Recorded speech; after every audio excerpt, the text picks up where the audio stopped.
Niya mga anak, lagi kong sinasabi na tayong mga tukling, kasama na ako doon, lagi tayong lulugar sa tamang lugar. Kita niyo ang ganda ng bangs ko, di ba? Pero pag ang kausap ko mga senador, presidente at malalaking tao, naka-brass up yan. Hindi ako nagpapakita sa kanila na nakabangs. Yung ibabagay natin ang sarili natin sa kanila. At lagi kong sinasabi na hindi lahat ng tao sa mundo ay gusto ang mga tukling. Totoo naman dyan, marami din namang ayaw. Kailangan natin silang laging re-respetuhin dahil yun ang kanilang pananaw sa buhay. Pag binigay natin sa kanila ang tama, re-respetuhin din nila tayo.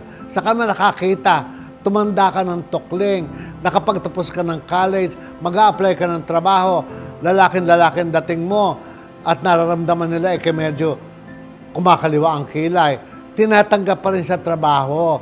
Tapos pag nagtagal ng mga 3, 4, 5 months, sasabihin nyo discrimination, inaayawan kayo. Paano nag-a-eyeshadow na kayo? Nagbabawas na kayo ng kilay, unti-unti na kayong bumibigay. Dapat, kung ano yung nakita sa inyo ng tao, yun lang dapat mga anak. Yan ang sinasabi ko.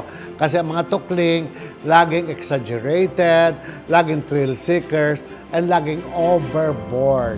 Lumugar lang tayo sa tamang lugar.